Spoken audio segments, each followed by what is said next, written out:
Baik para pemirsa sekalian, Assalamualaikum warahmatullahi wabarakatuh. Tentunya saya berterima kasih yang tak terhingga kepada para pemirsa sekalian, para sahabatku dimanapun berada. Apakah kita berada di dalam wilayah negara Republik Indonesia yang tercinta, atau kita berada di luar negeri sana, tentunya sempat menempatkan waktu untuk melihat kembali salah satu channel YouTube kita ini yang tentunya selalu bercerita, selalu mengungkap fenomena-fenomena komunikasi dalam satu channel YouTube yang disebut dengan Mr. Koronis, komunikasi romantis dan humanis. Baik para pemirsa sekalian dimanapun berada, hadirin sekalian yang berbahagia, tidak terasa tentunya kita sudah berada di bulan Desember. Ya, di bulan Desember itu berarti bulan terakhir ya. Setelah kita berawal dari Januari, Februari dan seterusnya, kini kita sudah masuk pada bulan Desember. Ya, tentu saja kita ingat bersama bahwa di bulan Desember itu ada banyak fenomena-fenomena kejadian yang terjadi di masa lampau. Ya, sehingga diabadikan menjadi satu peringatan ulang tahun. Pada kesempatan ini tentu saya ingatkan kembali bahwa di bulan Desember itu, tepatnya tanggal 22 Desember, itu ada satu hari yang sangat perlu kita apresiasi bersama, yang biasa disebut dengan Hari Ibu. Ya, Hari Emak, ya, Hari Ibu. Itu jatuhnya pada tanggal 22 Desember setiap tahunnya. Oleh karena itu, pada kesempatan ini, Mr. Koronis akan memberikan satu kado istimewa terhadap ibu-ibu kita, terhadap emak-emak kita, terhadap calon-calon ibu kita, terhadap wanita-wanita, tentu wanita idola, wanita idaman kita yang kita cintai dan kita sayangi bersama. Oleh karena itu, pada edisi ini kita akan bercerita tentang bagaimana kompetensi seorang ibu sebagai komunikator. Ya, karena dia sebagai seorang komunikator ya. Ya.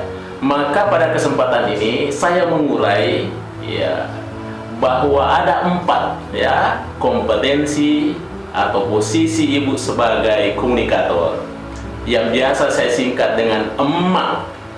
E-M-M-A.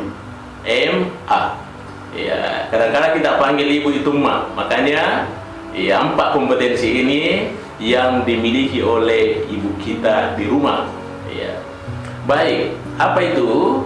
Yang pertama, ya, dia sebagai E, yaitu educator. Ya, educator itu artinya dia sebagai pendidik. Ya. Ibu di rumah merupakan pendidik yang pertama dan utama dalam lingkungan keluarga.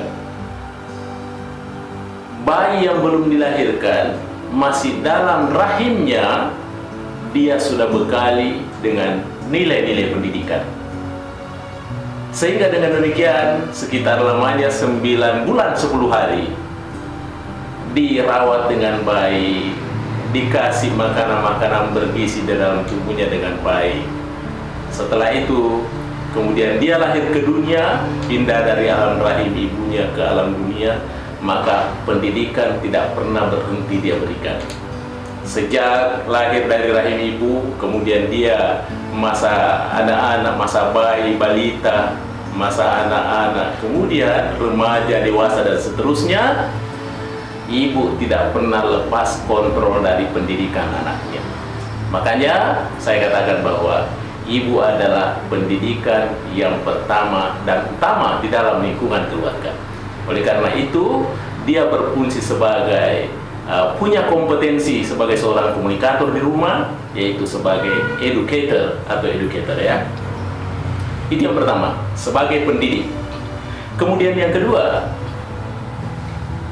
kompetensi yang dimiliki oleh ibu di rumah itu, dia adalah kompetensi M. Apa itu M? Manager. Ya. Kenapa saya katakan manajer? Ibu di rumah itu sebagai seorang manajer yang selalu mengurusi banyak hal. Termasuk diantaranya adalah manajer di dalam pendidikan seperti yang saya gambarkan tadi. Yang kedua, manajer di dalam hal kesehatan, ya, melihat gizi makanan baik atau tidak, dan tentunya juga manajer di dalam hal keamanan dan kenyamanan, sehingga dia bertindak sebagai manajer. Itu M. Kemudian M yang kedua, ya, yaitu dia sebagai motivator. Peranan ibu di rumah di samping sebagai motivator buat putra putrinya, tetapi juga sebagai motivator buat suaminya atau partnernya. Sehingga selalu kita dengar ungkapan bahwa jika ada laki-laki yang sukses, maka itu berarti ada orang atau ada wanita-wanita hebat yang mendampinginya. Kira-kira disinilah perannya ibu sebagai motivator terhadap anak dan juga sebagai motivator terhadap suaminya atau partnernya. Dan yang keempat itu A, sebagai accountant. Ya, accountant itu artinya selalu berbicara tentang keuangan, akuntan. Ibu lah yang berperan di rumah, mendesain dengan baik bagaimana menyusun menu rumah tangganya dengan baik, menyusun menu makanannya, bagaimana keuangan anak-anaknya, bagaimana keuangan suaminya, dan tentunya seluruh kebutuhan yang berkaitan dengan persoalan keuangan, selalu ibu yang mengaturnya agar suasana tercipta secara efektif dan efisien. Makanya dia tidak pernah lepas dari keuangan, maka saya beri nama juga dia sebagai seorang akuntan atau accountant. Inilah peranan ibu di rumah yang punya kompetensi sebagai seorang komunikator, yaitu emang, terdiri dari 4 tadi. Yang pertama E-nya itu educator, yang kedua adalah manager, yang ketiga adalah motivator, dan yang keempat adalah accountant. Baik para pemirsa sekalian, demikian saya sampaikan. Tentu kita berterima kasih dengan ketulus hati sampaikan kepada ibu-ibu kita, kepada pendamping-pendamping atau istri-istri kita di rumah semuanya. Terima kasih atas segala pengertiannya. Tentunya kita support sehingga dapat melahirkan tentunya rumah tangga yang selalu mawaddah, sakinah, dan warahmah. Baik, demikian saudaraku semua dimanapun berada, terima kasih atas segala perhatiannya. Assalamualaikum warahmatullahi wabarakatuh. Mr. Ronis, komunikasi romantis dan humanis.